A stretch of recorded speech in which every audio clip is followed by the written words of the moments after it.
This episode of the Firebirds Fan Zone is brought to you by Kyle Garman Realtor.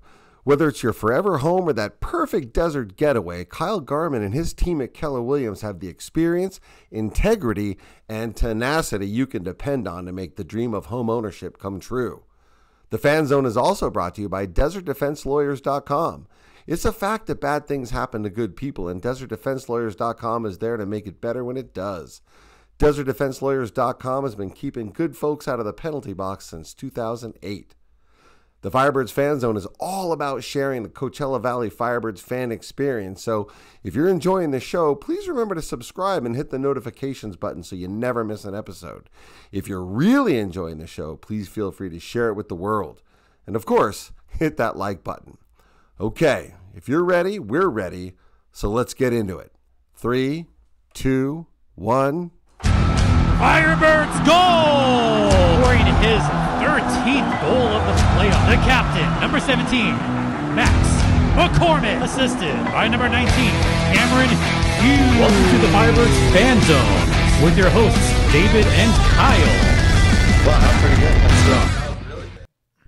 Man, hopefully I can live up to like Evan and you guys have players on. Yeah, Tim no, listen, and Grant Fuhrer. We've had some guests. Everybody, though, who's been on has been their own kind of greatness. Yeah. So, And that's the beauty of the show. yeah, I don't think one's been any better necessarily than any other. Yeah, it's the variety I like.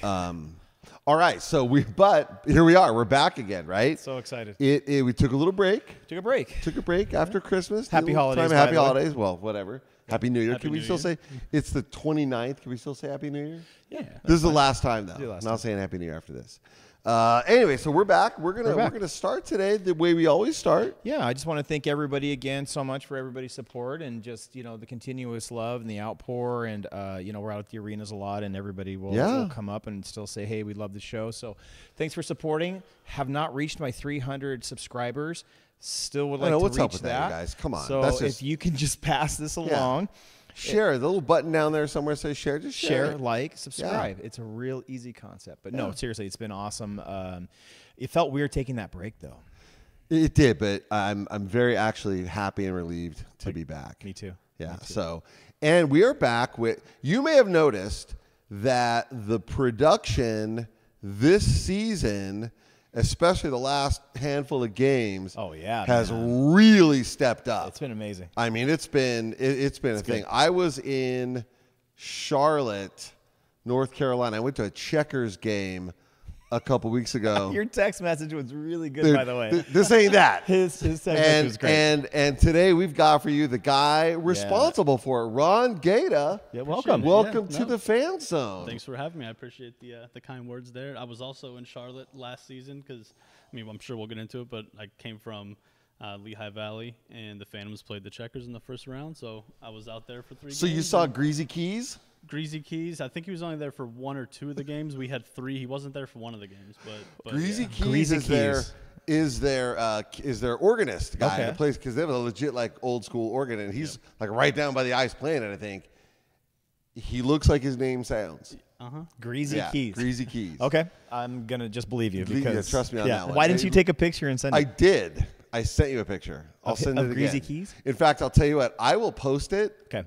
at the bottom. You're looking at it right now. That's Greasy Keys right there. Okay, so can I get into so he was at the Checkers game and he was texting me during game because we were playing and they were playing at the same time. Yeah.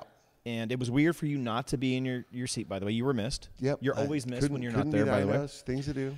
But you said that the production, the arena was not up to par as to what you were used to. Listen, no disrespect to anybody, Right. but it was damn embarrassing. And It was. I now, and we're going to get into this because we want to talk about all this with Heck you. yeah. But I now understand what it must be like for other teams and other players to come to our barn. Yeah. And they must just be like, what is this place? Because it is a completely different experience. And I actually like that you had that experience. Yeah, me too. And well, I mean, In a roundabout I'm way. glad I was there too. Now Because we're spoiled. we're spoiled. And we use that word a 100% lot. spoiled, yeah. We use that word a lot. So, I brought my sign for True, and he was injured. He was not even in the building. jeez. Yeah. So anyway, enough about that. Yeah. Dude, so first of all, we started. we're going to get to what you do and all that kind of stuff, but we want to know who you are. What's your story? Yeah, I mean, born and raised Pittsburgh, Pennsylvania. Always grew up wanting to come out west and direct horror movies is kind of what I wanted to write and direct movies, and specifically horror. Why horror? I don't know. I just my birthday is October 29th, and I've always just gravitated towards the spooky stuff. And for some random reason, not jump scare horror or like slashers, cerebral horror. Okay, got it. I like the goofy slasher movies. Got it. Like Halloween and Friday the 13th. Yeah, all that classics, fun stuff. Yeah, but okay. Yeah, I always wanted to come out here to kind of pursue that, and then got a graphic design internship with the Portland Pirates. I don't know if you remember the Portland Pirates in Portland, Maine. They were the AHL affiliate of a bunch of teams. But when I that's was as far from here as you could possibly get. And stay when in you the say country. Portland, so I'm from Oregon. I'm like Oregon. I know Yeah. the Pirates. I'm like, in Oregon. hey, yeah, Portland, Maine. Okay. So at the time, we were the affiliate of the Buffalo Sabres when I took the job there, or took the graphic design internship there. And then the next season got promoted as their director of game presentation. And from intern from to graphic director. design intern, not even like a game pres intern or anything like that. From a graphic design intern, my boss went somewhere else, and they were like, "Can you do it?" And I'm like, "Yeah, I can do it." So you were just in the right place, right at the time. right time. I was boom. there for a season. I saw how they did things and said yes I to could the do that. job. Did it for 3 seasons. Wow. Moved back to Pittsburgh. Thought I was gonna, be some hot shot with the Pittsburgh Penguins or something cool like that. That never happened. But got back into the game 2 seasons ago with the Lehigh Valley Phantoms. And Lehigh, go Lehigh. And then this not go Lehigh. No. It's not Hershey. It was listen. We were rooting for the Firebirds last year. Appreciate You know, awesome. That's their they play back there with all those guys. I just hear them in Evan's recaps in the second intermission. Oh yeah, I listened to. So we were all Firebirds fans last year during the Calder Cup Finals. But then this opportunity came up, and I was what better time than to try to chase that dream than to come out here now. All right, so where were you when you got the call? From the Were you in Pittsburgh? No, were I was you in Lehigh Valley. So you were in Lehigh Valley. Valley. Well, where is Lehigh Valley? Allentown, Bethlehem. Okay. Area, yeah. Steel country. Yeah, I mean about an hour and a half away from Philly. Okay. Okay. So not even if that. But how did you? I mean, it just feels like you're so far removed from the valley. Like, is it a small circle of folks who do this kind of work, and so like your name was just in the hat, or somebody called you, or you knew somebody who knew somebody? So our arena in Allentown was also an OVG, an Oakview Group building, and I knew some people that knew some people, and got a call from Gina Rotolo, and we know Gina. We talked, flew me out here, and I'm here now. Well, not for nothing, but if she saw you and she called you, she knew you had the goods. So she doesn't mess around, and she definitely. No, So that's interesting. How was there anybody else up for the job, or was it? I'm sure there were a handful of people. Yeah, okay. Did you have to interview? I think that's where I was kind of going. Yeah, there were a handful of like phone and Zoom interviews. Okay. Leading up before that, like me coming out to kind of tour the arena and talk to them, and then kind of shake hands on an offer at that point. But yeah, I'm guessing Lehigh Valley is pretty old school though, right? They've been around a long time. They were the Philadelphia Phantoms for a long time, and then. But the arena itself, 10 years. I mean, it's still, that's it. Yeah. Oh, so it's new. Oh. Yeah, I mean, still. I mean, to me, probably second best arena in the league that I've been to, besides Acrisure. Absolutely. Okay. But no, yeah, great arena. 10 years old. They're celebrating their 10-year anniversary this year there, and then they went from Philly to new ownership brought them to Adirondack for a handful of years, and then they went to Lehigh Valley, to Allentown, PA. What did you bring from where you were before, from Portland, Maine? You get this, I guess, I was, in my mind, I'm like, it must be a 50-year-old arena. I guess not. So what do you bring to that new arena? What did you learn there? And then what did you take from there and bring here? I mean, I guess my style of like game pres and hockey in general, I mean, I like hard-hitting, like fast-paced, gritty, tough hockey. So it brought a lot of that type of music, that type of energy with the video, like the opening videos and things like that. And showing a lot of fights and hits and stuff like that. You So know? that's your thumbprint when we see that stuff. When did you start here? October, actually. So I got the Phantoms through their opening weekend, and my wife, 3 kids, a dog and 2 cats, drove from Allentown, PA, all the way across. Took us like 4 days. I-40, take 40 all the way? It took us everywhere. We went to like Tennessee, then to New Mexico, then to Phoenix, and we we were 40 to 17 to 10, yeah. Jeez. But I asked you that because I wanted to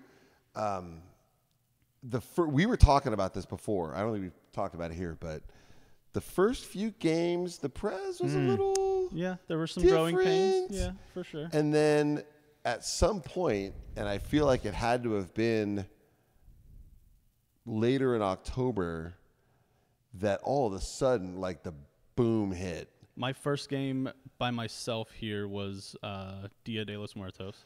Okay. That was a good night. Yeah. Best jerseys that I've ever seen. Those were awesome. amazing. Albert, shout out to you. Shout out Albert. Good job. Shout out Albert. Every jersey he's made is amazing. Yeah. But that was my first game by myself. The first game that I was actually here, I was shadowing somebody that was kind of helping them through the Firebirds through that interim there. It wasn't bad, but no, it wasn't what we were used to. Were you following any of the social media stuff? Because I would be a liar. I'm gonna wear the black hat. I mean, there was a lot of negativity coming out of there. There was, not everything was the rainbows and the flowers, given out, because the production obviously from last season was really good. I mean, obviously there were some growing pains, but then as we got through the regular season and of course getting into the playoffs, there was a certain expectation level, and it felt like, people were pretty brutal. When it came to social media was pretty harsh. what they were expecting or demanding or whatever. So how did that affect you? I mean, it wasn't great to see. It was kind of I feel like the growing pains were kind of expected. I kind of just went through this with Lehigh Valley as well. When I got there, I was maybe a month before the season started. They had the same game pres director for 7-8 years in a row. I'm the new guy coming in. The first thing I did was change the goal song, and it was the same thing they've had for like 7-8 years straight. Oh, they probably did not react well like to that. No, they did not like that. But any kind of change in general is going to cause that reaction, no matter what. But we gave it some time, and they started loving it and dancing around to it. Whatever you did here, though, I just know it was right around Halloween, so it had to be Dia de los Muertos. That was my first game. It just all of a sudden was just Thunderdome, and they were like, was pretty okay, good. Yeah, all right, solid. what's this That's happening good. now? And That's it's been good, better every game. I mean, since, there've been a handful. I think There've been I was going in the right direction. Handful of games where we kind of came back. A lot of that, I was working with a different DJ almost every night, to where I didn't have like a specific person that I could build that relationship with. But is that important? Very important. Yeah, to read the situation of the game and to know when to play a certain song. I mean, I'm in their ear the entire time, letting them know like what the feeling is and what I kind of want. But working with that DJ that can kind of make those decisions on the fly. Do you have a playlist of certain songs? Yeah, we sit down and we have certain things that like I want to hear every game, and I let him have his own. He has freedom as well to do whatever he wants, and he's been great. He's been making a lot of great decisions lately, but we've been through 5-6 DJs since I was going going to say there's been a turnover. My first like 7 games, I think I worked with 5 different DJs. Wow. So it's kind of like training someone new every night, and while I'm still trying to like also get my feet wet and learn the area, learn the fans, learn the team, their identity, their brand, like all at the same time. So was the DJ from last year? Was he our DJ pretty much throughout the whole year, or was it last season? No, last season. Do you know if that relationship? I think the majority. I don't know who. Okay. Like I've never met that DJ. Okay. I don't know if it was the same person the entire time, but I think because there was a pretty good, at very least, cohesive bond happening there. I just didn't know for some reason. I thought the DJ just kind of did what he was told. Agreed. I didn't realize they had Yeah. discretion to pick the songs. Well, I mean, he can read the situation, and yeah, he picks songs, but I'm in his ear the whole time, telling him at least what kind of vibe we're going for. Or, hey, we're on a power play. We want it to be more intense. We don't want all the goofy, silly dance stuff during like an intense moment like that. Certain times, in the third period, I'm just now noticing that. Right. Yeah. Or so if like a fight breaks out, then there's going to be certain Then I songs want that you a want to heavier hear. metal song. Dude, or I something. love the fight music. Right. Yeah. When there's fights. I love that. Yeah.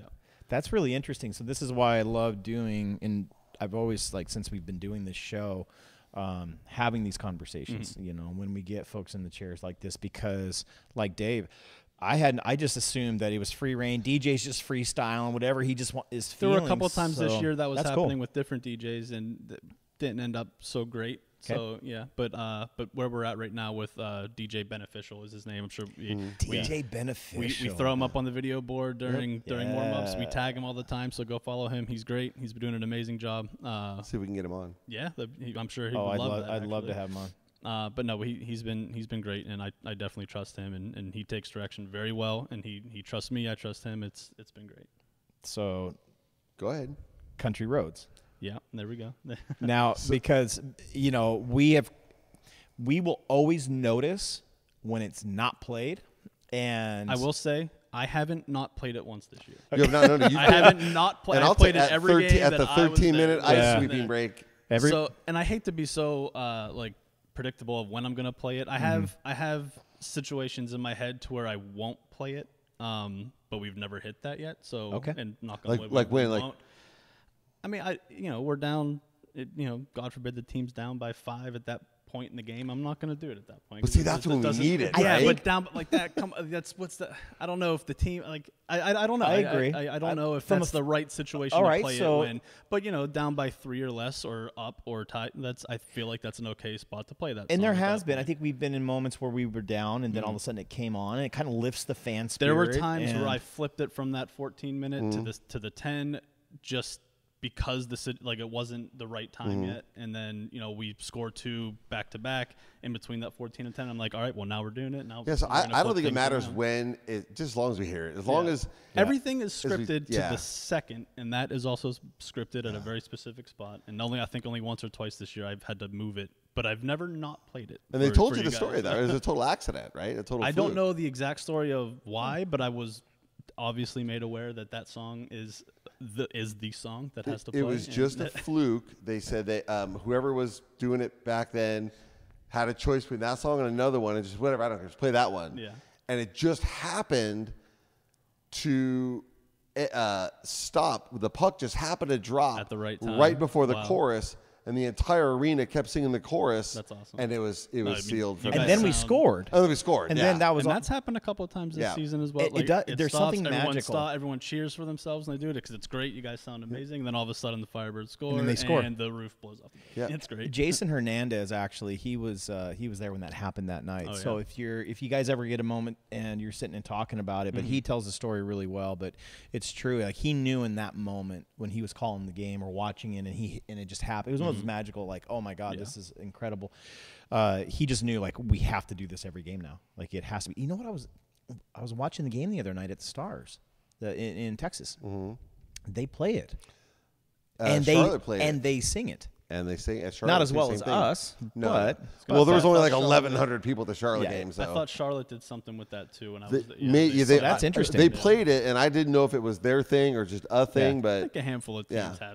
do it, but I don't think any are going to do it at least in this league as well as we do it. we yeah, it's amazing Yeah. how the fan base. And again, if you miss it one time, we got a guy in our section who he's got a personal connection to it. It's his name's Rob Kelly. Okay. One of the I think 4th episodes that we've done. Yeah. So you watch that. It's a great sentimental story that he tells about the music, the song, and the connection. But yeah, it's like there's something about it. Like we just know like this is it. It's on. so did you, when you first got here, right? Obviously, the team was established, the fan base was established. Did you have ideas coming in about things you wanted to do differently or try or change? I guess some of just some of the intermission games and some fun, silly games that I wanted to do or what I was doing with Lehigh Valley that hit. That let's give it a try. Let's see what's going to hit here. Just not knowing the fan base or the team, really the team's identity until I actually get in and do it. There's always going to be some guessing and some things didn't hit, but some definitely did. I think some of the games like that Walter Clark bubble hockey game, I think that's something I always wanted to do with Lehigh Valley. We never pulled the trigger on it, and I think that one's really fun, and things like that. Some of the like the trivia games with the music when we're trying to promote another Acrisure. Oh yeah, event. those are good. That's actually really good. A lot of the those. Ricky or John, whatever, like we did Anthony or Mark or whatever it is. Mark or Anthony or Ricky or Martin, and play the song and revert. Just trying to like shake it up a little bit. I kind of like.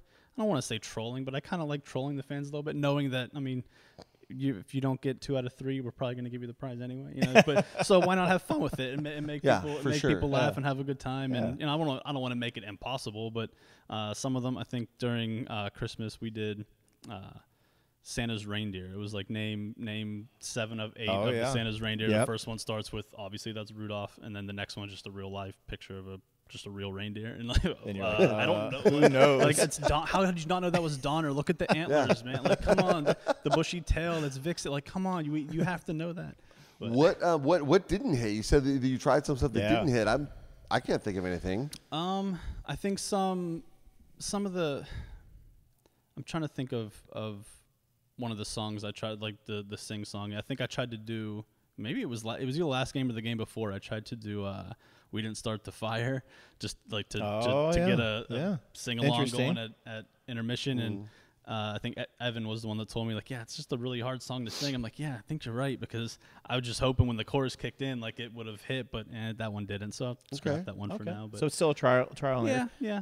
A little bit. Do you feel like you found your groove now that we're about midway season? Here we are. I think we've got All-Star game coming up, and I think we're about midpoint. So do you feel like now you found your footing? It feels that way in the arena. Now, just so you know. Now that I know I have I have DJ Beneficial for majority of the games. I think he's only going to miss one more game this season.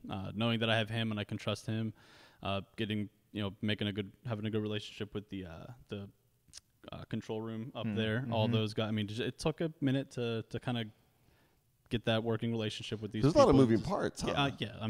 We're talking 30 plus people every night that we're relying on to put on this show, and again they do an amazing job. But it took some time, and I knew it would to get that relationship with these people and just understand how they work. They don't understand how I work and what I want, and vice versa. And that's so cool. But yeah, I think we're starting to hit a stride for sure. And what have you implemented the things you're going to, or do you still have some things in the hopper you want to try out? There's always going to be some stuff that let's try this for the first time. I like thinking of different like fan cams to do. I know I've been dropping the ball on some of them, like not dropping the ball, but haven't pulled the trigger on some of them. Some of them didn't hit as well. I think we tried to do a bandwagon cam earlier in the season, and didn't really hit. We just wanted to show. I've seen it in the NBA and in the MLB. You put the opposing team fans up there, bandwagon, whatever. Like, you're lost. You're wearing the wrong colors, things like that. But trial and error with stuff like that. So you're calling like kind of what's every single thing that goes on that video board, and so you're the guy responsible. Yeah. Are you the guy responsible for Punchy? So actually. Because that's absolutely hilarious. I love that. I'm responsible for saying let's cut to him, but last game or the game before when they put Punchy on, that was all control room. They were like, look what we got, and I'm like, what is it now? And then they put it up. I'm like, no, that's great. That's his name now, dude. That's his name. We found a different like knockoff Punchy. I don't know who it is. There's another guy and then I saw the split screen. And we went back and forth. We knew that was put coming. The split screen, yeah. I think you weren't there, so you weren't at that game. I don't think, because you had given your tickets to I forgot that. Anyway, whoever. Yeah, so we saw him, and they're not far off from each other. Actually, they're pretty close. And I go, man, you know what? $20 says they're going to go side by side. Yeah, and sure enough, when we kept going back and forth, they both started doing it, great. And then it was like, hey, let's get them on a split screen doing it, and that was good. But I don't know if I saw him last game or not, though. But I don't remember. Last game's when we ID'd Punchy as Punchy I think for the first time. And I think the more stuff like that for different, like there's a million of them in the stands. You could name any ones that you want in there. They've all got their own thing going. So I notice other teams, I don't know AHL so much, but they do like the celebrity lookalike cam thing.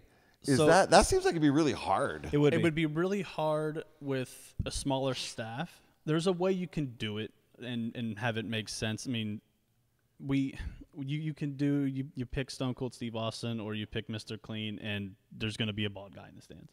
Yeah. You pick Carrot Top, there's going to be somebody with longer red hair. Bushy red hair. Yeah. Yep. And you could there are people you can pick that you're going to have somebody in the stands that looks like. So there is a way to do it without having this staff that the NHL or NFL has.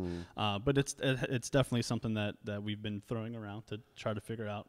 Just seems like it'd be fun. It'd be fun. And I noticed yesterday I was watching the Chiefs game, and I noticed in the background on the screen it said, "Quiet, please. Visiting team wants quiet," which of course made everybody. It said follow at your discretion or something. Yeah, super opposite reverse psychology thing. Yeah.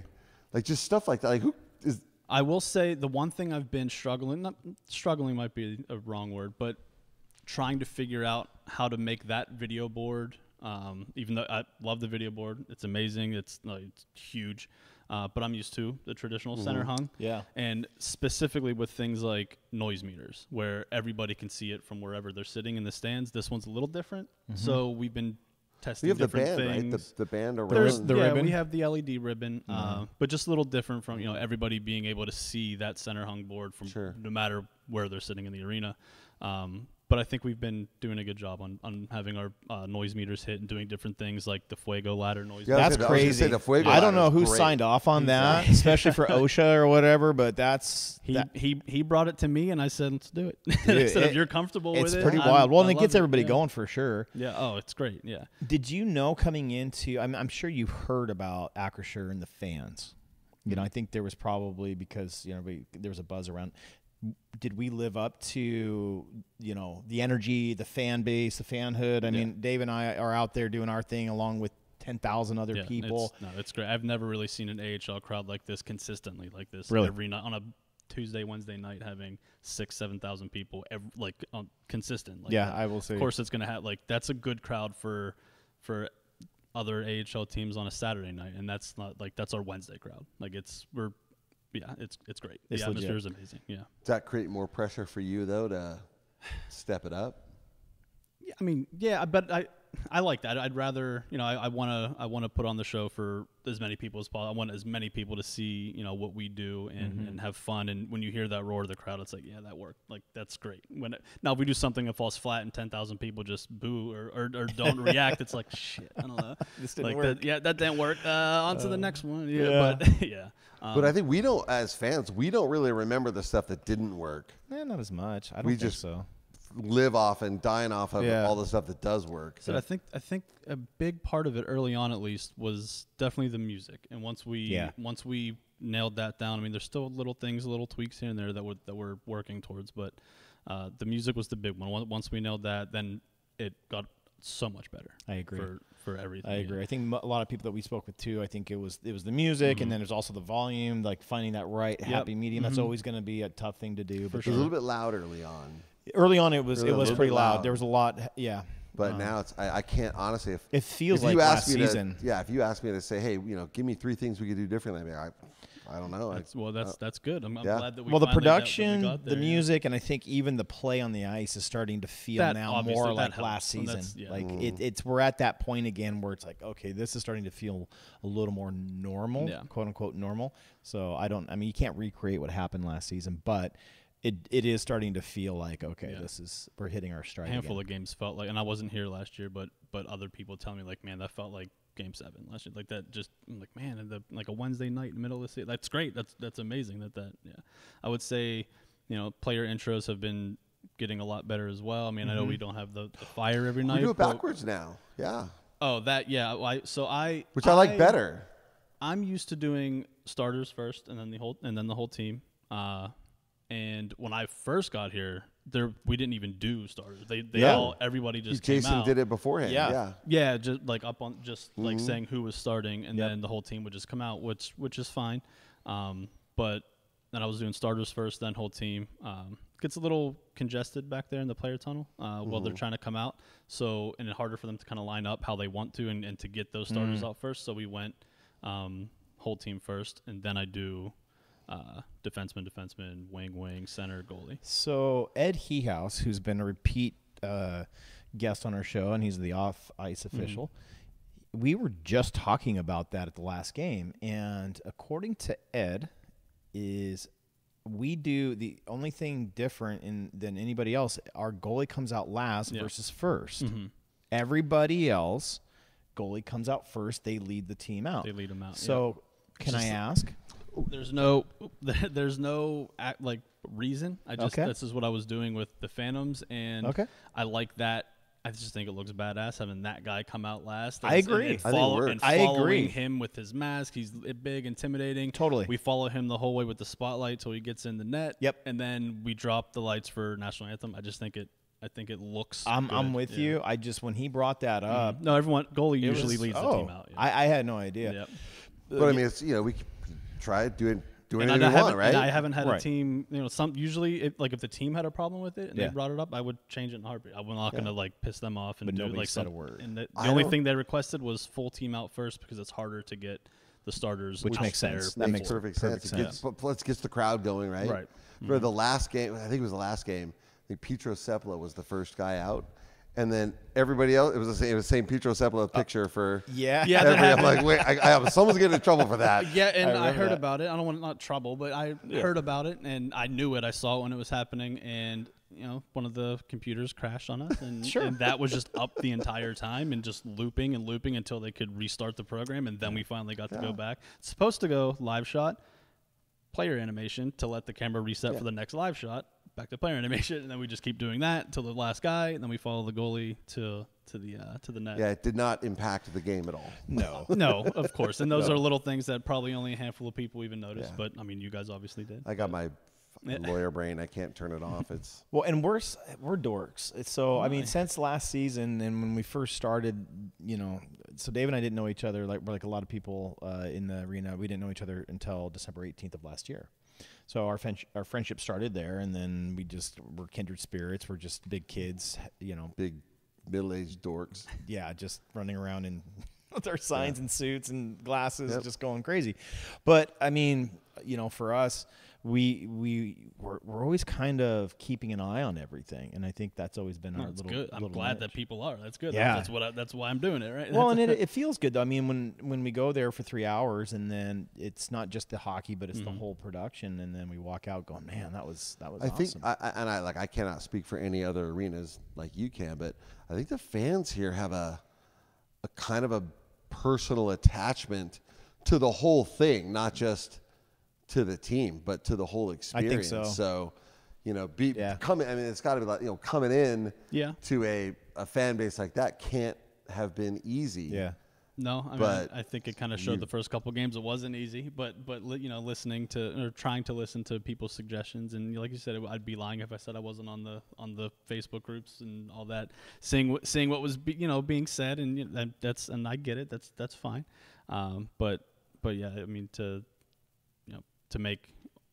try to, like I think you said earlier, to try to replicate last year like that. I mean, that's. But don't do it. You can't. It's in the past. We're not even talking about it anymore because it's over and done, and we got bigger and better. And I'll be honest, I haven't heard anybody say word one about the production anymore or the music, or quite honestly, there's none of that. And it's great. It's really cool. Like yeah. So I mean, you're doing a great job, and you deserve your flowers because I know you coming into this couldn't have been easy. The expectation level and just understanding, like, man, like he said, I mean, we're invested into the whole thing, and so kudos to you for hanging in there and just riding it out. So you've had a good bit of a break because they've been on a road trip, so you got a little chance to breathe. A little bit. Yep. What are you doing between in long gaps? I mean, I imagine.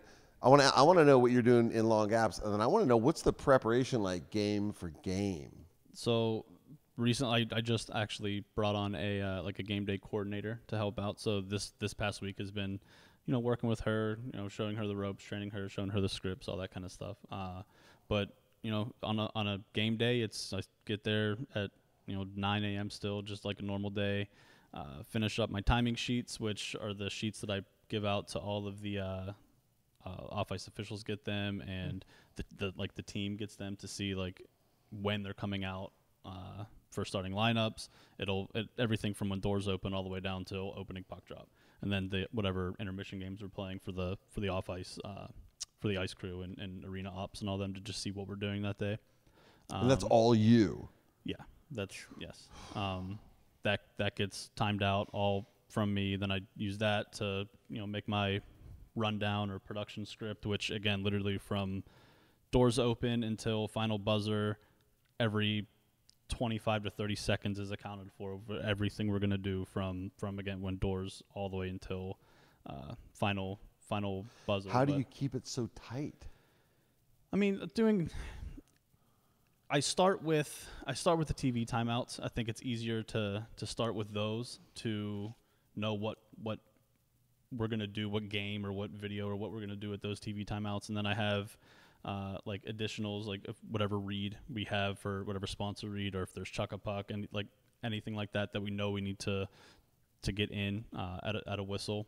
But yeah, there's timing, everything from intermission. I know what time we have, right? So I know I have from 20 on the clock right after warm-ups till whatever time I need the lights to go out. If we have a Canadian anthem and a national or the U.S. anthem and a ceremonial puck drop and a color guard or a big flag, I know that I need more time. So all that time gets pushed up. Things have to start a little earlier. So I know what time I need to be done by, and so I know what I can fit in between that 20 to 10, 11, 12 on the clock. So I have a thing where I watch during the national anthem, during the American national anthem. I'll keep an eye on the clock, and invariably it ends at like 0:02. Yeah, and that's one thing Jason has been saying recently, like, because we're at 07 puck drop, so 6:07, 7:07, 5:07, whatever hour 07. And I mean, I will say that one thing, we've dropped the puck on time every single game. Now it's been impressive. Now that I say that, something will happen. But I guess I'm sorry. No. But if you don't know when the whistles are going to be, you know how long certain breaks are going to be, but you don't know when they're going to be. Correct. How do you time for that? I have a handful of things I know I need to get in, and I'll, hey, next whistle, it's going to be this, but if it's an icing, we're going to go this, and if we're in the TV timeout, it's going to be this. And it's just whatever. So you've got different contingencies for whatever's going to happen. Like what situation, and sometimes that changes because if we're going on a power play, everything I just said goes out the window. Hit the power play song, and then 7 Nation all replay. Where's that written? Is there like an algorithm or? No, I mean I have a rundown. I should have brought one actually. I don't know why. I didn't do that. Yeah, heck yeah. But I'd love to see that. I'll definitely show you guys. Like, love it. I mean, again, scripted to the second, and there's additionals each period. Those are the things that I'll say. Hey, next whistle, we're going to remind them about Chuck a Puck, or hey, next whistle, we're going to do season ticket renewals, or next whistle, we're going to do this. But if it's an icing, it's a longer break, we're going to play a song that people can sing along to. Or if it's think on the fly, if we take a penalty, we're probably not going to want to play a happy, fancy song. Yeah. Play something a little more pissed off. Or if they take a penalty and we're going on the power play, then we're going to hit the power play song.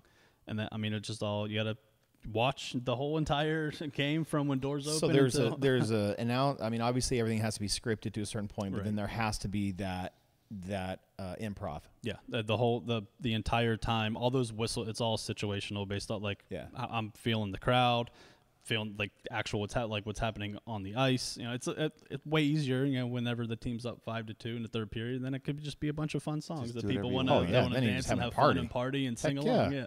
Let's hope it's like that a lot of times. Yeah, it has been a lot of times, but yeah. But you're like, so it's a nonstop flight, and you're the pilot. Intermission, get up, go to the bathroom. But even then, even intermission, you're locked in. My wife and kids will come over and see me, like where I'm sitting, like in between Evan over there during intermissions, and I'm like, I don't know what you want me to do. I'm literally like, it's intermission. I'm like, yeah, but every one of these videos, not for me. For you, every one of these videos that's playing, like right after from from when the last ref gets off, so the clock will start, and then we set up whatever on-ice game we're doing, then we go straight to the videos, and then back to some, birthday read, and then back to some more videos, and then back to this. And it just doesn't stop. But it's great, though, yeah. And you take that work home with you, I guarantee. Yeah, I bet definitely. I bet there's just a room full of just things just written old down. scripts and, and just ideas. But you have to. Your mind. mind has to be that way, right? You have to be. Do you ever watch other games and just I can't anymore. judge Like how bad they are or how good they are? Not like how bad, but just to get ideas. Like I can't watch a game and just be a fan of a team and watch it anymore. When I'm there, I'm like, why would they play that song during that? Or like, hey, that was great. Or it's even when I'm watching on TV, I'm just listening to what song they're playing at the time, and I'm like, okay, that song at that time. It's like, a weird choice. Yeah. Or the other way, like, man, that was great. The crowd's crushing it. They're singing along. They're loving it. You get fixated on little things. My brother-in-law is in production. He did some commercials and movies, but music is one of the major things that he does. And same thing. Like he goes, I can't listen to like certain things on the radio or movies. He's listening to the music rather than watching the movie. Like your mind. I used to. So I worked at Nintendo for a small stint. My best friend still does, and it kind of took away from the magic. A little bit, like now, because like you said, now we know how the sausage is made. It's not quite the same. Yep. Like you just know, and like you can't watch it the same ever. Yeah, you really can't. But I mean, it's great. I wouldn't change it. I love what I do. But yeah, it's different now. Going to any sporting event or even a concert, really. I don't know why it's not the same. It's just, like any live event, really. I'm just because I know what goes into doing it, and like it's man, that must have been. I watched like the Winter Classic. And I'm like that. The amount of work that would have to go into something like that is like especially good for them. outdoors. Yeah, it's crazy. But do you ever play hockey? Not for like growing up, like deck hockey, roller hockey, and I didn't play ice hockey for a team or anything like that. Can you skate? Ish. The last time I skated probably would have been in Portland, Maine, actually, probably like 12, 13 years ago. So that was 3 kids ago, and that's I don't know if I would try to do it right now. That's fair. But no, I mean, I would play pond hockey up there, but again, nothing like in an organized team or even beer league. Honestly, at that point, it's more of just like stick times or pond hockey. I mean, that's plenty good now. Yeah, that's more than what I've done. Dave's a beer league guy. I love it, man. I mean, I haven't played in years and years, and the last time I tried, I think I got about 14 or 20 seconds into my first shift and had to go to the penalty box, put my feet up so I didn't pass out. Oh, no. Nice. I forgot how hard it was. There's somebody who's I met on Sunday was trying to rope me into going to the burger, The Iceplex, yeah. And then they've got like pucks in play or something over there, and he's like, yeah, man. He's like, no, you need to go there, and you just need to get the stick and just, because I'm going to. Everybody keeps trying to rope us into playing, especially like, and I always, when we had Grant on, I told him, I said, yeah, man, I want to gear up and get between the pipes and just one time see what it's about, just, why not? But, I think it'd be just a lot of fun. Yeah, I mean, it's definitely fun for sure. I remember the last time I would have played goalie probably would have been senior of high school. Let up like 7 goals in a deck hockey game. Never played goalie ever again. Like, it was awful. I don't want to do that. That's hard. That was a lot of pressure. I want to score the goals instead of having them be scored on you. But yeah. Did you? Well, I want to go back to the very beginning. You said when you were younger, you wanted to be a horror film. Like writer, director, writer, creator, producer. At some point, did you either A, give up on that dream, or B, how did you end up doing this? Because this is a legit thing you do. I mean, I think even though it's live events and live hockey specifically, there's still a lot of writing and scripting and coming up with ideas and writing those games and all of that, and then the actual directing part of it. It just happens to be live in front of 10,000 people every night, when not behind the camera cut. Take another, you can have another scene or another take. But yeah, I mean, I haven't given up on it. I mean, do you have a treatment in your head? Not right. I mean, not at the time. But the last thing I did, it was called Happy Slashers. It was like an animated parody. I'm into like the horror comedy stuff. Like I said, like slasher stuff. So it was called Happy Slashers, an animated parody of just all the famous slashers, Michael Myers, Jason Voorhees, all those guys, meeting in hell, and Freddy Krueger's boiler room for like AA sessions, kind of to become better people. They're going through therapy. That's actually a really good concept. Freddie's That's pretty funny. Freddie's their therapist, trying to get them to be better people, and it doesn't work because they're Bad people. serial killers. Right. So it doesn't work. Yeah. But so we tried to crowdfund that during COVID of all times, when people didn't have jobs or money or anything. So that was smart.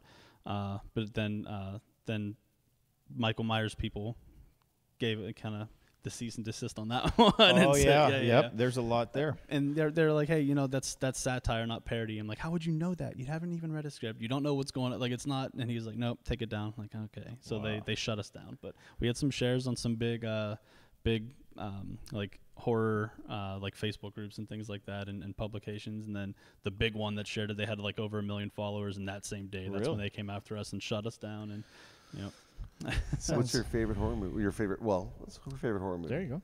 Halloween, the original. I mean, Just all old of them, but the original can't get better than that. I think that's great. But again, I'm biased because I feel like, being born, I'm a Halloween baby kind of, so I'm just kind of biased towards that time of year and all that. But love Michael Myers. Well, I'm glad. And then you said you had a different project during COVID. You did a. So I hosted a podcast. It was called For the Burg, BURGH, out of Pittsburgh, and just talked to a handful of band members, some of the emo band members that from when I was growing up, Taking Back Sunday and The Used, and I don't know, all those types of bands. And it was, I picked the right time to do it because they weren't on tour or doing anything. So True. Hey, do you want to be on this show? I don't know. I got one or two, and then after that, it was just easy to. After I slid into their DMs on Instagram, and they agreed to do it, and after that, dropped know those the feeling. names. Yeah, that's kind of. Once you get the first couple, that's the hard one, and then after that, you have something to you know, show. honestly, and you have it's names, true. and then then That's true. yeah, and then it led to me getting photo passes to shoot these guys at concerts whenever tours started coming back again. Oh, cool. And Taking Back Sunday, one of my favorite bands of all time. They've hooked me up with tickets and passes to film them like a handful of times now, so it paid off. That's pretty cool. That is really it's awesome. Been fun, yeah. Good for you. And how long did you do that for? 2 years. Yeah, that's a good run. Just the podcast. I had I think I only did I probably recorded almost 40 episodes. I think I only put out maybe 31, 32 episodes, something like that. Interesting. But, yeah. I still have a couple that I've never even edited, and sorry to the people that took their time out. But when things got back into the swing of things, and now you're back at work, now you're doing this, then the time just got away. Well, that's kind of how we've learned through trial and error through this show and doing that. It's a little more labor intensive than It's not what we thought it was going to be. Yeah. But it's fun as hell. Yeah, especially video for I didn't do video because I would find myself stumbling over words. I did video to interview you them. can edit this shit. Believe me, but I edited this is the shit out of it. I would only put up little clips of video. After that, the whole episode, the hour or whatever long episode, was all just audio because the amount I would have had to edit that would have been. I tried to explain it to this one. It's freaking time consuming. Yes. We had one. We did our Christmas. Was it Christmas or New Year's?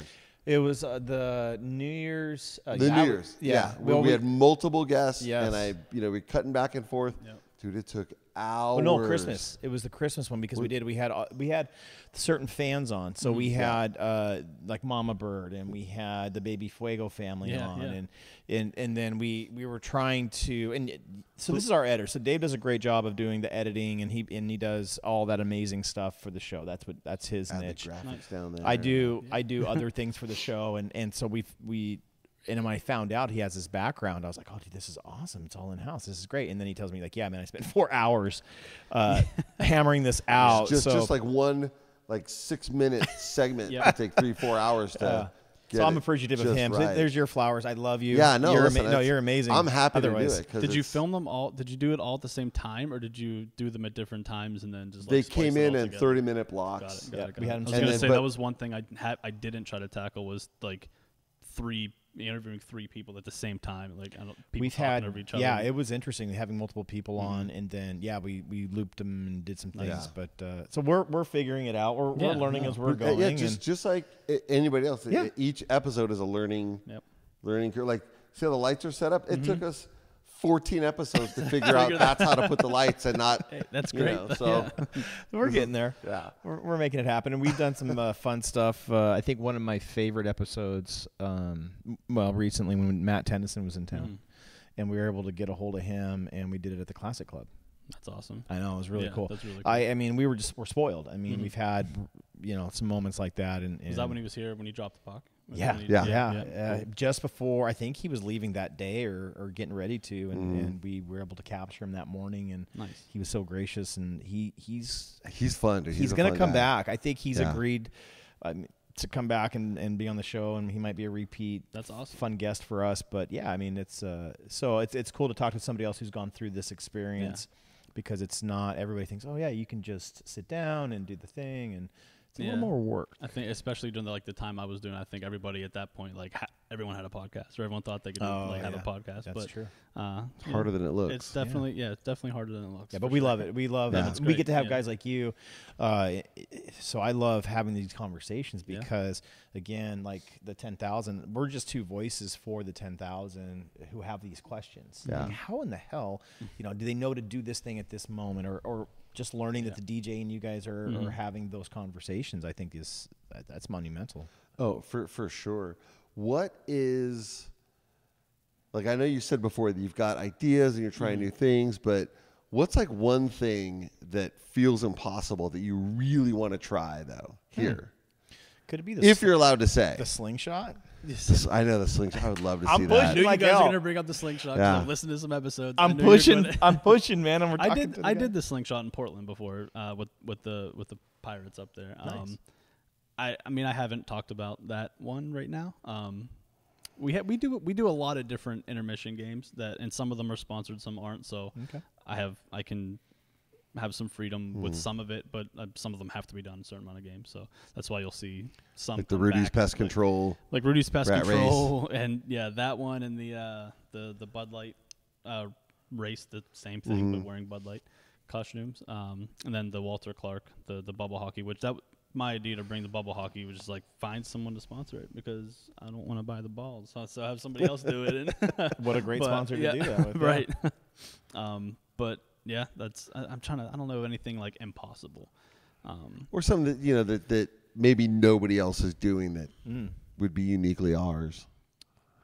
I mean, I like changing up the opening video a lot. That's not something that's impossible, obviously, but something that I like doing. A lot of games I go to, you see one, maybe two. Yeah. I think I maybe had 3 or 4 last year with Lehigh Valley, and we're getting pretty close to halfway through the season now, so might only have 2 this year, leading into playoffs. Hoping one gets debuted very soon, maybe as soon as Wednesday. We'll see.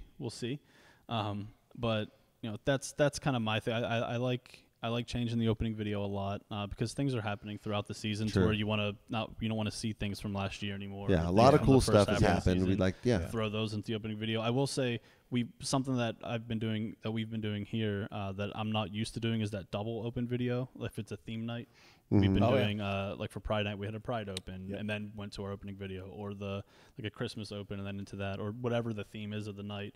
And that's been pretty cool and different and new to me.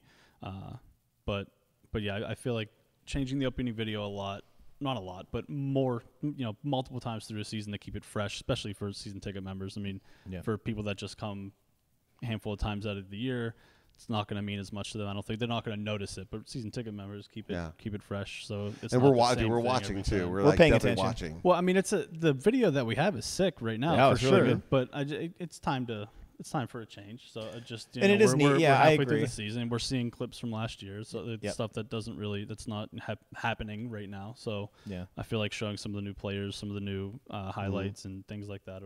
We got some new content. There's been a couple really spectacular goals. Oh man, this season that should be part of that video. But there's the one. It's been since as long as I remember now, where Max McCormick scores that goal and does the weird thing. So, Keep that. I absolutely love. I get chills just thinking about it right now. I think Kyle Serra, I think that's his footage that he got, and he's great. Yeah, he's amazing. Everything that he shoots, I see when he shows me what I don't see it. I don't see the raw footage, but I see what he turned it into. And I'm like, that's amazing. Yeah, we love that guy.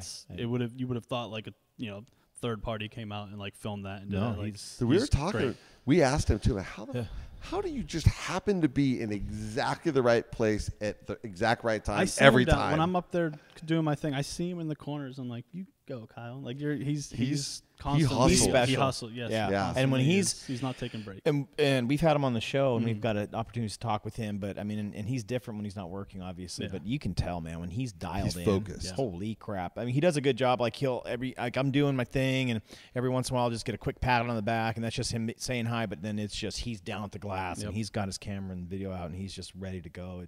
He's a special one. You're spoiled to have, for sure, such an amazing group of people that work there. And I don't think he's ever, not to my knowledge at least, like tackled like a power open video, like one of these like the opening video. He's been making all of the like theme opens, and they're great. So we're like, dude, you can do it. You can definitely. Well, you have a company, right, that does the big power openings. They made this last one. I don't know. I would assume that's who made some playoff videos last year and some of the animations. But after seeing what Kyle could do with the theme opens, I told him I give him the songs. He'll chop those up, and then he takes it from there. I mean, I give him ideas. I tell him, like, this should go this spot, that can go there, but he takes that. He takes my notes and my song choices and runs with it and makes it look great. I think was what makes him better than any. Sorry to talk about you behind your back, but in front of your face. But I think the thing that makes his stuff probably a notch or two above is he has a genuine love of the team. He's not some third party who's just taking footage, making stuff. Like he genuinely he feels the same way as we do. So it shows in his product. Yep, for sure. Completely agree. Yep. We've had just not even this, just in off time, had some very good, meaningful conversations, and he is like one of us. It's pretty awesome. However you want to say it. Yeah. And kind of the non-official backup to Tim O'Brien, because he hosted a game this year. And I was gone that game. I'm so bummed I missed it. Right? From the first welcome to because we do a little welcome before warm-ups. And we're all just kind of like, how's it going to be? Like, I don't know. I've never seen him do it. Man. The second he started with the welcome and warm-ups are coming, like, oh, he's going to kill it. Like, come on now. And literally the whole night he crushed it. He did such a great job. I saw him out there, and he was dialed in, but I had to tell him, like, man, you were crushing it. Keep going. And Tim's a pretty high bar, and Tim's great. But he brought the same energy. He had that same umph to the whole. He told me he used to host a podcast, or still does, and then he would do host like game shows. Yes, I can tell. Him and Jason. That's how they became friends. Yep. They met. Oh, really? Yeah. I didn't Apparently, know that. there's like a traveling road game show thing you can hire. There's a whole underground deal, and that's how they met. And it was like this legit game show. I knew they knew each other before this. I didn't know how, but I knew that they. Go back and watch the episode. You'll learn so much. Do you know about Jason and his background? Being a swing dancer. I knew that just from talking to him, and and that's awesome. It's like so. Okay, fun fact. Then give us a fun fact about you. What do we not know about you? That what do we not want anyone to know about you? Yeah, what's a fun fact that the folks at Acrisure would love to know about their producer? Where not to look for stuff. I mean, outside. You being born on Halloween. That's a good one. That's cool. Horror filmmaker. I think that's actually really cool. Yeah. So there's got to be something else in there. No, the podcast thing. We had a couple things of that. Yeah, I mean that's true. Okay, can you juggle from Pittsburgh? Drove 4 days out here with the family. I don't know. I don't have. I have 3 kids and a wife, and how old are the kids? 8, 6, and 4. Yikes! Get it. That's a busy range of ages. Yep. And all right, so I can't believe we didn't talk about this already. So you're driving out 4 days. You see the giant cross. You see the Buc-ee's. You see all the stuff there is to see on the road. And you come down the grade. I assume you came down I-10, right? You come down the grade. Had you ever been to the valley before? The only time. Only time I was ever here was when I flew out to talk to Gina and toured the arena, and that was the only time I've ever been to California. And really. So you basically came blind, and I'm sure that had your wife ever? Nope. So go through every minute of that experience.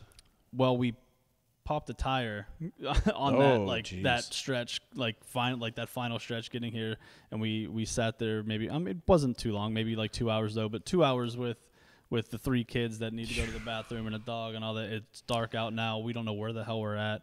Right near the Blythe prison, probably. Right. Yeah, we don't know where, like, what it was, but it was like they probably like test nuclear weapons out here. We don't know what's going on. We gotta get out of here. But yeah, this can't be good. But yeah, that's that. So that was scary. I would say fear at one point, but it was actually only like 8 p.m. But it was like it's just real dark. Dark is dark. Yeah, man. And there are no lights on that road. I There's know, nothing. it's sketchy. But hey, the AAA came and got us all hooked up and.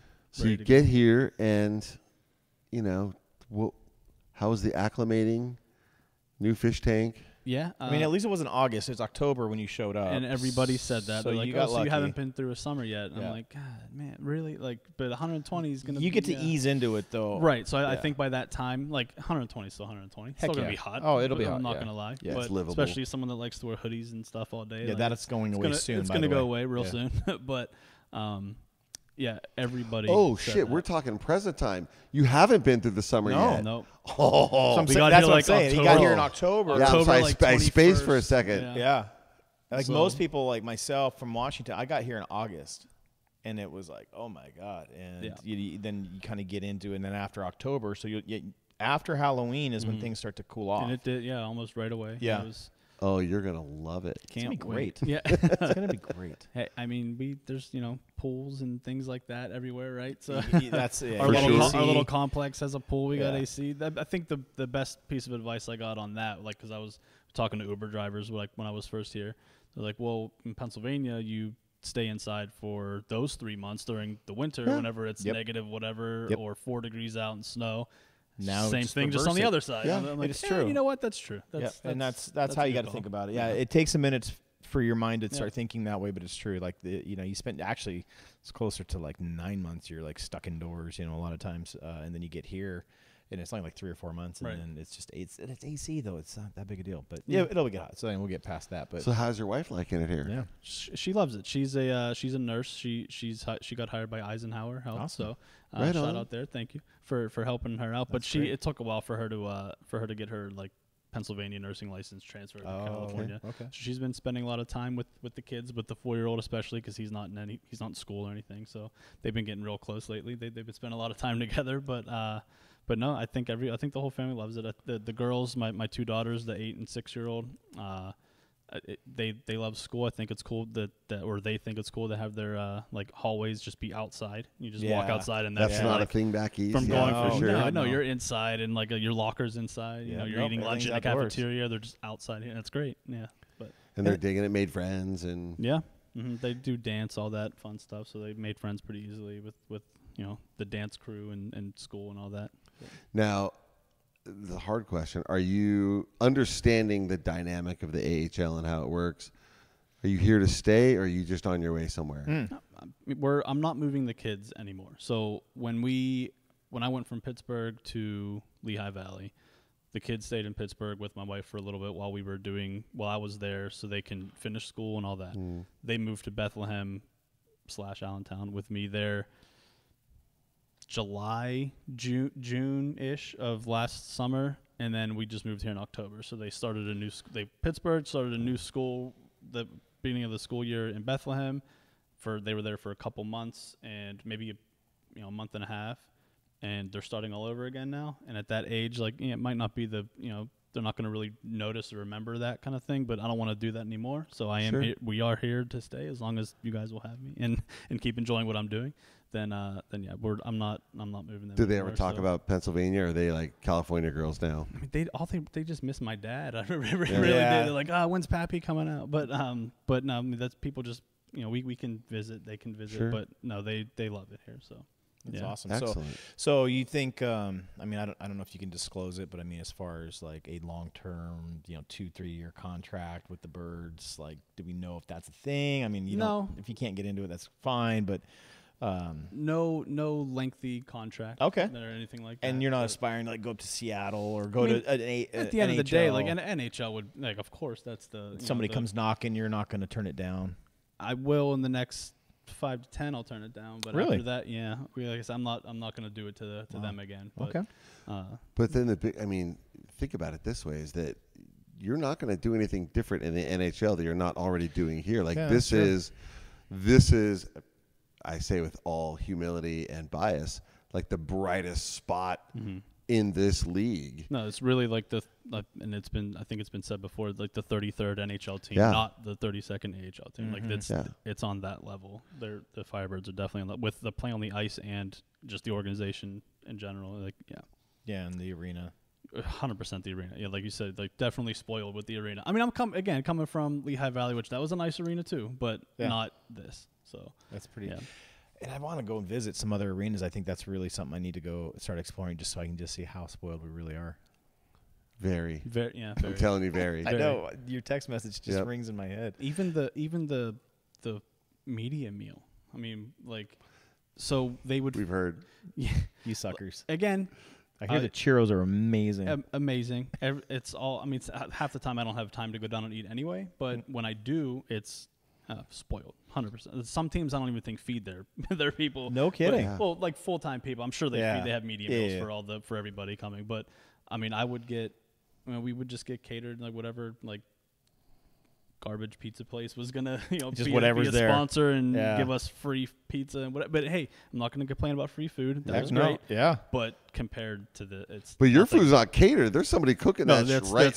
That's coming straight from like chef, and it's great. Yeah, Ed Heathouse said that he is at the last game. He's like, he had just eaten a couple hours before, because I wasn't even hungry, but I still ate that shit up. Yeah. Half the time I'll just go down and grab a water, so I have one for when I'm up. Calling the game, and sometimes I can't. I'm like, you know what? I have 5 minutes. I can grab something. Like I had no intention on grabbing anything until I was down there. I'm like, man, got enchiladas, and it's great. So what time does your day start when when it's game day? What time are you getting to the arena? 9 a.m. Still getting there. 9 a.m. Yeah, I mean, I treat it like I kind of like the weekday games, because I was going in it like my 9 to 5 normally anyway. So I just treat it like, I'm going there. I would be here anyway at 9 o'clock, and I just happen to have a game to call after that. But 9 a.m. Oh yeah, we were talking about doing the timing sheets that I'm posting for the teams, that shows them what time warm-ups is going to be, which all that's always the same every time at the 46 mark, or at the 16 mark, and goes down to 0. We come back at 20 and all that, and then we count down to intros and opening puck drop. But yeah, so I start with that. I post those. We go right into I go right into just finalizing my rundown, my script. I mean, it's all pretty much done, but anything can change at any time. I don't like putting those out too early, because do you have like meetings that so to identify what's going to happen, or are you just doing it during the week, we'll, like with the organization, with all the department heads and like Kyle, the marketing team, everybody, like I have like Thursday meetings where we talk about the week coming and whatever games, and we go through all that.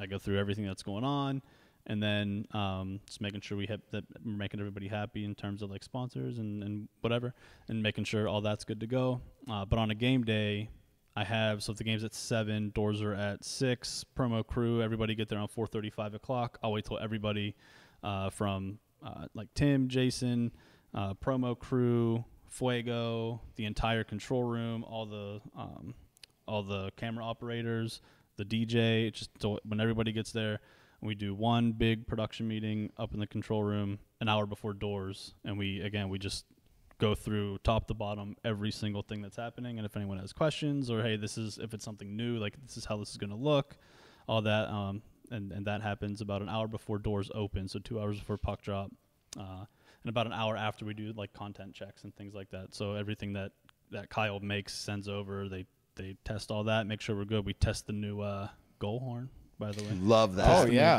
By the way, love that thing. Was that your call? I mean, a lot of people in the organization wanted it at the time, and when I first got here, I was like, what do you mean we don't have a goal horn? Like it was on the recording of the goal song, I'm like, we're getting a goal horn. It's like pretty awesome. Yeah. So got the goal horn, and at first I'm sure people noticed it where it was like wireless, this little button that I had, and I had it at my little table, so anytime we scored I would press it. It worked perfectly fine every time we tested it with nobody in the arena.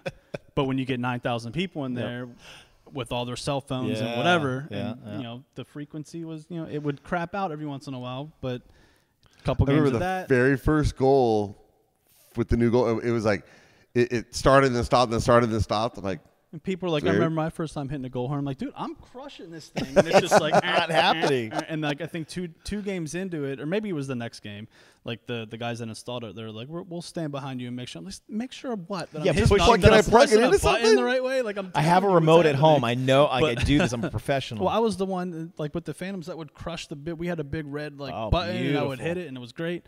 But now we figured out all that. It's hardwired up to the control room. He has it. Those problems are I fixed. black out. I think I was talking to Robert Yu. I asked a question. To me. I'm like, dude. I thought we had a goal horn. Yeah. And he goes, dude, you're blacking out because I get all excited, right? We're high-fiving, pulling up our signs. We're doing all this stuff. And then now I have to purposely think about it. But when I hear it, it's just, it's infectious. No, it's great. That was a good call. We hit it for when warm-up starting lineups after, a win. I mean, it's allowed. It's in now. Love it now. So that's a game day. But what's like a regular Monday, no game happening? Like what takes from 9 to 5 for you to do all day? I mean, a lot of it is scripting and meetings. I've probably been in more meetings here than I've ever been and with Lehigh Valley combined for the whole season that I was there. A lot of marketing meetings, a lot of department head meetings, things like that, talking about the future. We're looking months ahead on like how we're going to how this theme night's going to look, everything we need. A lot of like Kyle and I going back and forth on like everything that needs to be created, and he's making things. I'm giving him my notes, and he's making those changes and making sure that everything is done. We there's scripting out like the next couple games worth of things, and just making sure that we're hitting. That every theme night is it feels like that night and stuff like that. But yeah, it's a lot of prepping and a lot of scripting and things does like each that. game, is there a template, or does each game start with a blank sheet of paper? No, there's a template. I mean, I take the last script that I did and we just I go from there and change that. Actually, I'm talking with like my counterparts in Seattle. They have a newer like software or like script writing software that they use that they're hooking me up with, so I can start using that. It'll be a blank slate there to start with, but hopefully it transitions well into that software. But the theme nights, as of late, have just been amazing. They've been that's great. Yeah. We got like Halloween night was a lot of fun. I do remember that. Man, everybody came in just dressed up and ready to go. We've had a lot already. A lot of theme nights and a lot of like I don't do a complete like look like a takeover change and the look every like theme night, but a lot of them we have, and when we do like a complete changeover, I mean, you can tell that it feel like, as long as it feels like, Pride was a good example. Everything was great. Everything looked great. Yeah. And then we have Pink in the Rink coming up, so obviously that will look like that. Dia de los Muertos, we did it. Fun. The Veterans Night. I mean, there were a couple others in there, but yeah, that comes with. Yeah, well, we got Fuego Bobblehead coming up here on the 31st, which isn't quite a theme night, but then we have, we'll have Mardi Gras? Mardi Gras is coming after, and that will be a complete over, like a complete changeover. So everything will look and feel like it's Mardi Gras. Might see. Shall I wear my beads? I was gonna say if you bring your beads. Should I earn my beads? You should not earn your beads. No. Let me know so I don't put you on the board. I'm If just you're gonna saying, earn your beads. But I mean, what if I'll have a message? Go Birds. Go Beads. Go beads. Yeah. Let's go fire beads. We should get like hats and stuff though. We do our part. We do our part, but I mean, Christmas. Christmas was off the hook. Elf night was Elf fun. night was great. Did you happen to see what Dave and I came up with that night? We were little elves. Really? Yes. We were like so full many on elves. elves. I know, but we were identical. We had great. two identical, and then with the signing with the boys later that night was a lot of fun to go through the lineup because they're like, That's awesome. You guys are into this. I told you we're dorks, but it's a lot of fun. Oh yeah, that's great. We get into all the theme nights, especially. It's a blast. A lot of people do, which is awesome, by the way. Like for Elf Night and for Ugly Sweater Night. Yeah. Like it's just it looks and feels like that night. So that's got to get you pretty pumped up. I mean, love it. Yeah. And it's kind of, I want to say, easy, but just easier to, like, when there's a big theme, it's just, you know what you're leaning into that night, and the music should feel like that, and the player animation should look like that, and you kind of know where you're headed that night, and it's, you follow that. I mean, Christmas easy, you play a bunch of Christmas music, sure.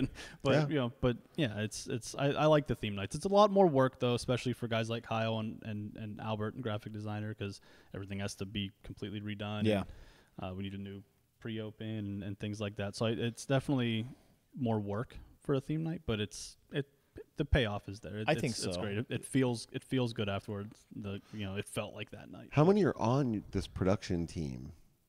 Like, so how many? The game night production team, or like the full-time staff? Both. Well, so full-time, and it's me. There's Kyle, videographer, and the rest of the marketing team, like Albert, graphic designer, Jason, marketing manager, Becky, social media, and then I mean. And you guys are Evan, the group. The marketing team, but they take care of a lot of like the social media and the graphic design stuff, and come up with the ideas on what they're gonna, how they're gonna promote something specific, and then Fuego, he's a big part of that, and Evan, huge part of that as well, obviously, and Andrew, the community. The One Valley community director there. So I mean, everyone all works together at some point. Gina, obviously the head of all of that. Yeah. But Well, it seems like the whole program is definitely in sync. yeah. And then you said game nights. So it's like 30 people. Game nights. So yeah, you got promo crew, which I mean, I hired a couple more. So we're What's like promo crew? The ones in the red shirts that go around with Tim and Fuego, and they're setting up all the games and picking the contestants to play the games. So anywhere between 5 to 6 of them per night, and I just hired a game day coordinator, and she'll be able to help me because I can't be in 2 places at once, but she'll be able to kind of be. I'll let her know how to manage them and make sure everything's happening at the right time whenever it should, and she'll help with all of that and with scripting. Then you have Tim, then you have Jason, then you have the DJ, then there's 1, 2, 3. I think it's 13 or 14 people that are like control room and spotlight operators, and the camera crew, and then the like full-time staff as well, like Kyle and Fuego, and Fuego's Just handlers, a lot of moving parts. It's a lot, yeah. But it's I'm used to that part at least, and I'm used to it being just like part-time staff that I would hire. We do go through a third company with that right now, so people that have this experience, that have done it with I guess Ontario or wherever they would have been doing this before. But no, they're all great to work with, and they know what they're doing for sure. Well, again, it feels like you guys are finding your rhythm. It feels like there was that get to know you part, but I think you're past that. That was expected. Exactly. At least on my end, it was expected. But yeah. I was going to ask about a technology question. So I was watching, I guess it was last week. We played a game in Henderson, and so we were watching it, and they seem to have this projection system that makes the ice come to life. Yeah. Oh yeah, that's pretty cool. Can we get us one of those? That's pretty sweet. So from talks that I've had here, our ceiling is too low for something like that. And I don't know if it's because it just physically is too low, or the amount of projectors we would need to make it, because we were not high enough to just have it project all into one. We're too low. We would need multiple of them. I don't know the exact answer to that, but I do know that our ceiling is too low for that. Now, I will say, I know that there were some lights from last year from the playoffs that were incorporated into the game presentation, and I'm working on it. So nice. that we that's nice. There's stuff in the works, just so Cool. you know. Just checking. I saw. I had to ask because it looked like some Beijing surprises. Olympics. Like it was badass. Well, the Kraken do the same thing. They Yeah. make the ice come alive, and they do some things. A handful of teams do. I've seen it before. Yeah. And I think my wife was actually watching. It could have been the Stars, but she noticed when they score, they like turn the lights down, and then like they start doing a light show on the ice, like all this different kind of stuff. But so we have from what we have right now that's installed in the building, we do drop the lights and no, and you guys, stuff like that. But things are things are brewing for I right like that. now. So I like that. yeah, Okay. So it sounds we like just have to moving wait. forward. We'll be patient. No, see yeah, how- I don't want you to Yeah. Things ruin are it for happening, us. So yeah, Do not ruin it for us. I No, want I to be will not- surprised not like And everybody else. I want, it's like Christmas. I don't want to open the Yeah. night No, before. I not want at to get my all. presents on the day. great. All right, well, we're doing pretty good on time. Let's fire up a little. Is it time? Yeah, we're about that time. I don't know. I think we're about that time. about that time. I think so. So you've seen the show before. I have. You know about rapid fire. I do. Nice. Have you been? Did you practice your I answers? didn't. I should have, but No, you I'll- should not. No, That's I'm better gonna you say don't. Good, I'm good, really good. glad that you didn't. Uh-huh. I think it's. I didn't change any of the questions, by the way. I Yeah, have you don't not need to. altered anything. Don't and, need to. and I'm not going to. Yeah. I'm going to stick to my guns. There's a. Well, you'll see. Well, you've seen the show, and Mhm. everybody kind of either gets it or they don't, Got it. and that's fine. It's totally cool. What's your? And I know you don't have a lot of time, so I ask this question anyway. What's your go-to food out the arena? Like, have you tried anything at the concessions? arena? Yes. No, I haven't tried anything as concession. Nothing. Nothing. I will say the fries though because they look amazing. The So they are. fried let place. me just Yeah. tell. We just discovered at the last game that super secret fry bar Yeah. where the seafood place used to be. They just opened that up. It's like right that's behind- that's yeah. brand oh my new. God! Yeah, it they right was behind just like opened. the DJ, right behind where I'm Yep, at. Right exactly. There, They just absolutely opened that, dude. spectacular. It looks They got my amazing. fuego fries back, which Yep. was great. But they're not like these are like fuego fries Yeah. on steroids. Plus, you can get asada on it. You can get like Yep. there's a whole menu of that different fries. buffet of top. I'm like, I gained 5 pounds just looking Pretty at epic. it. Pretty it was epic. amazing. Like I said, they spoil us pregame. So I know. don't- You guys- I don't go to the concession stand when and there's no time. Yeah, I once the understand. doors open. Well, if you anyway. come back for a concert or something, There you go. Yeah. take yourself over Get to the fry get a bar. Shaq's Big Chicken Sandwich. Okay. Recommend that. Definitely get the nachos. Yep. That's a Love it. meal, man. Me and my wife will share that, but that's a meal. And then of course the fries. So For sure. you're good. Anything's good out there. I think Mhm. it's safe. All right. So now that you guys are getting to know the valley, Mm-hmm. you and the wife and the kids, and we've been out and about. What's your go-to meal out in the valley or restaurant that you like to frequent? I'm a big Mexican food fan and margarita person, so we've been kind of looking for like the best margarita around right now. I don't know what the answer is yet. We've only hit a couple, but like Armando's on El Paseo is very good. Nice. There's another. We just went to another one. Don Diego was really good. I think it was in Indian Wells, I think. But Don Diego. yeah. That's Yeah. a new one for me. I haven't heard that one. Best margarita. There's a place you're gonna want a place on Jackson called Huertas. Okay. And if you ever been to Mexico, Mhm. There you go. it's that. On a cruise, Cozumel, so Yep, not exactly. like Nope. legit, but kind of it- still it's Mexican. that. It's that, yeah. My favorite is El Norteño, Rincon Norteño. It's in Indio. It's under by the train tracks. But for margaritas, Huertas is your place. Got it. That sounds you good. go. I'm also Yep. I'm searching for the pizza. You know, like that's a big coming from the East Coast. And Stuffed pizza is always a great place to go. It's Okay. out in Old Town La Quinta. I heard about Billy Q's a lot. I Billy heard that's Q's is very good, but he likes. Fantasy Springs. There you go. Okay. And that's just right here. There's a pizza Okay. place on the second floor across from Starbucks. He says the best. It's so we had it. So we were there Saturday New night. York style thin crust, like It's no? thin crust. There's 6 or 7 different varieties, fresh, hot. Nice. That's like that's the it's only thing so I've been missing good. from back Yeah. home. I would for a place to take the family. Mhm. I would go down to Old Town La Quinta. Okay. Stuffed pizza. Okay. In Old Town for Yeah, sure. and everything on the menu is good. They even have great tacos. Nice. Yeah, but they're appetizers, Yep. but the pizza's amazing. So it's a great place for the kids to go. Plus, it's Old Town, so after you're done, if you want to walk around a little bit, you can. Yeah, I will say that was cool. another not food related, but another thing that we're like, what do you take a 6-year-old, 4-year-old to like do? Like, yeah, we can go to Dave and Buster's, but how many times can you go to Dave and Buster's? So we found. I've never things, had a you know. 4-year-old here, so I Right. don't know. That's been a while. Yeah, it's we You take them ice skating. yeah. There you go. You take them to the Burger Foundation Iceplex. Go Yeah, ice there skating. you go. I got ideas, buddy. Cool. All right. So what's on your radio come game day?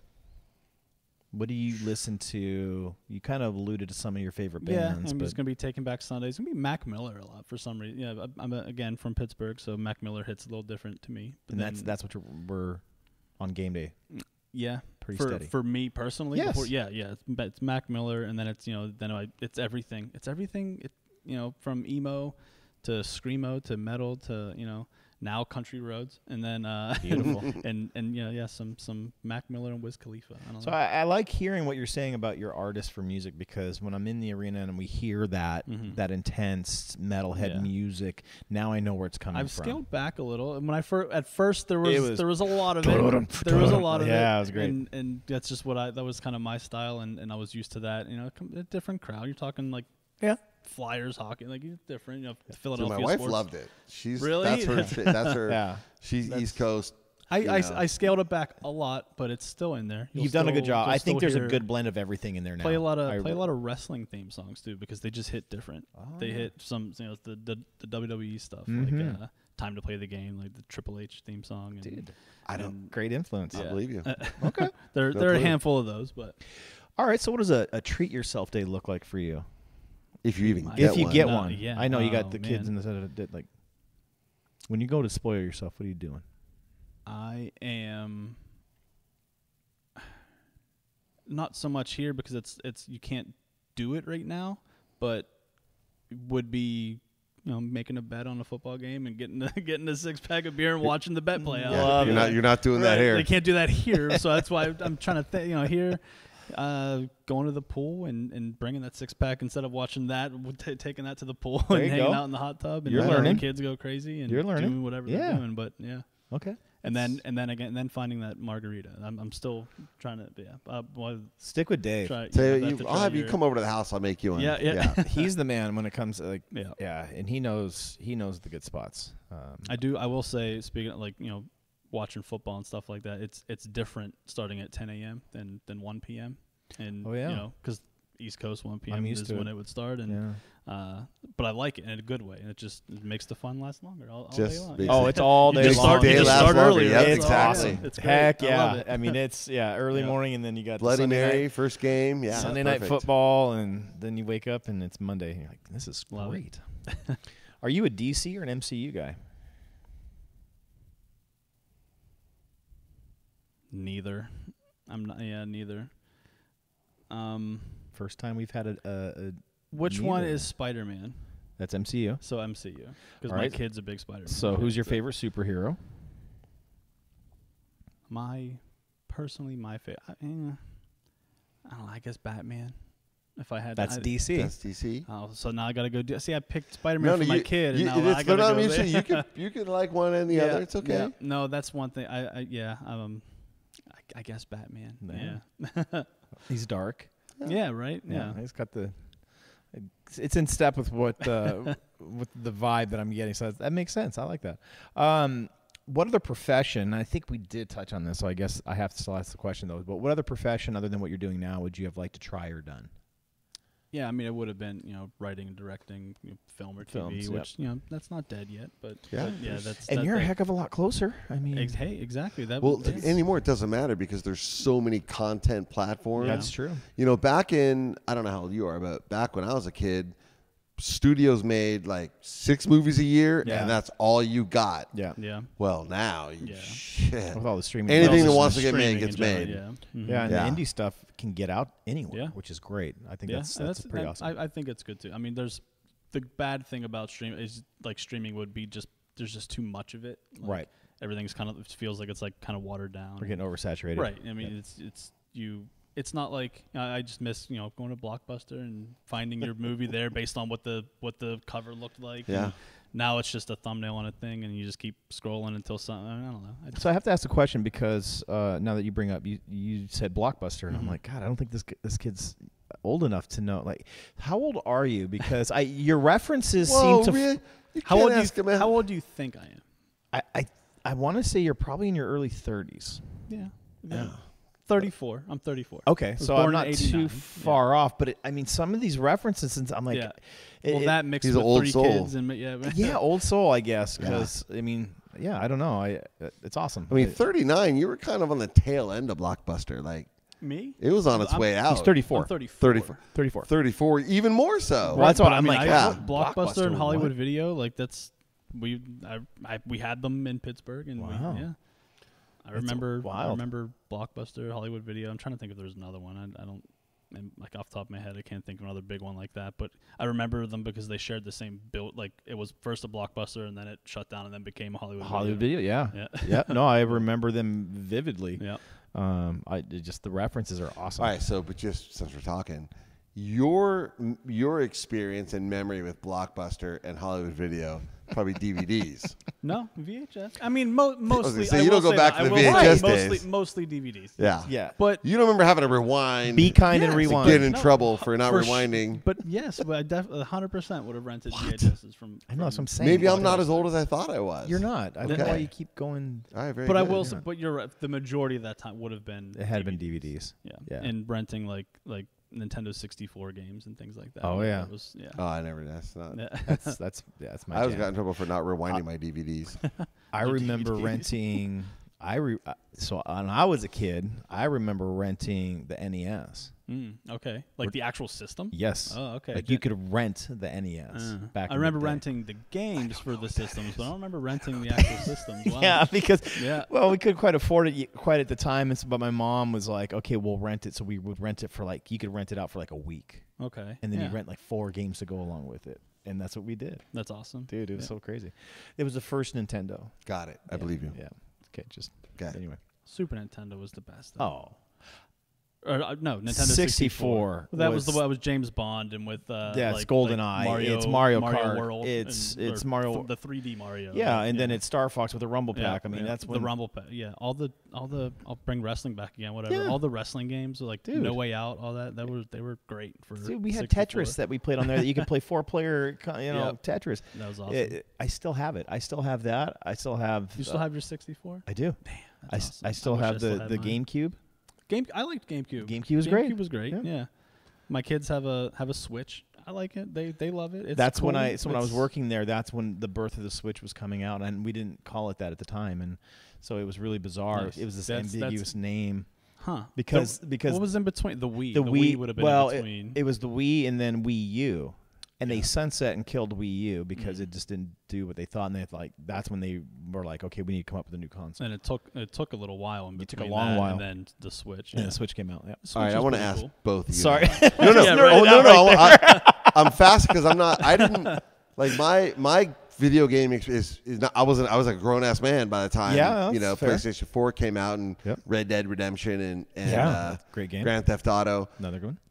But it sounds like you go back to the OG days. Yes. So for both of you, did you ever imagine the technology would be so realistic that you can hardly tell? Sometimes you see some of these like cutscenes, and while you're watching, it looks like it looks like a movie. It looks like an actual either a movie or like it looks like a hockey game is being played in front of you. So I've crossed over into VR.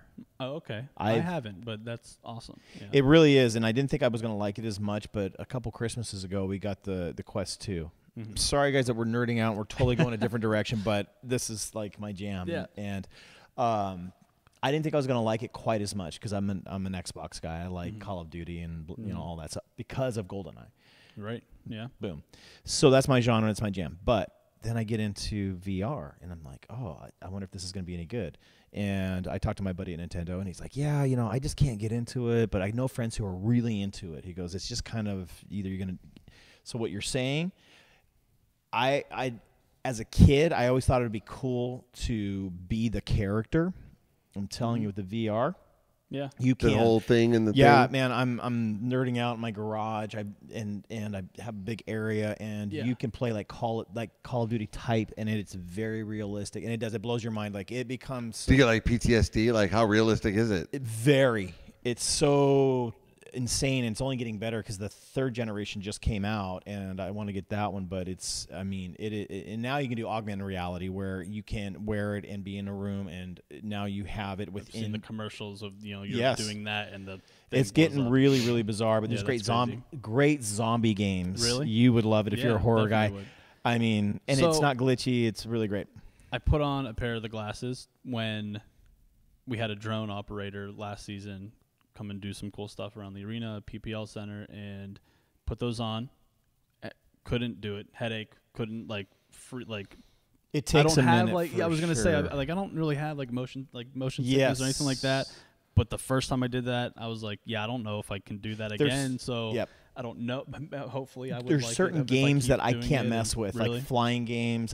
And I typically don't get motion sickness, but same. But roller coaster stuff. that makes sense then. Yeah. But when it comes to the shooter games, or they have a hockey game where you can be the goalie. Well, Joey DeCord would practice with VR. Did you know that? I think I did know that, but when you say that, I think about Evan Pivnik, who when he was 8 years old would put on the video game just to call the game, just to be an announcer and announce the game. Yeah, that is great actually. That's a great way to video games helping you kind of. So Joey was doing that last season. He was in the VR and you can be a goaltender. Cool. And work on your stuff. So he probably broke the game though because nothing got through. Oh man, give it a go. I highly recommend it. My 8-year-old she's been asking for like a VR set, so maybe that's something that we can look into. Oculus is a great system, easy pick up and play, and there's a lot of great games out there. The Star Wars games are a lot of fun too. I mean, my word. But yeah, there are some other games that's cool. Sick. That's fun. I like those conversations. A little geek detour. Yeah, a little bit. It's from my era. That's how I grew up. It's all good. That's what I saw. Flow, man, flow. All right, so the last question, which everybody loves, what's your favorite curse word? So, being from Pittsburgh, again, Jagoff. It would be my... Oh, that's a new one. That's a good one. Yeah. With a G, though. J-A-G, right? J-A-G, not yeah. Jagoff. Yeah. Jagoff. Yeah, Jagoff. Yeah. That's good. And we're sitting here for an hour and a half, and I'm just noticing. Oh man, now you're gonna that's call the me Penguins Stanley Cup you got. And I mean, what is it'll save me a little here, even though I'm with the Kraken organization. But that's Dan Bylsma's Cup year right there on right there. on. So then there's a little Pittsburgh there. So check you out. Yeah. So good for you. It's pretty cool. Pretty cool. Yeah. Yeah. We're working for the team that Dan Bylsma, who won a Stanley Cup with the Penguins, is the head coach of. Don't even say it. We're not doing it. We are doing it. We are not doing it. So last season, me and the guys in our row, because we've all bonded and we've gotten very, very close. So I told them, I said, we win this Calder Cup, we're all getting matching tattoos. I said, we're doing it. We're doing it. That puck went in. I'm like, oh, whew.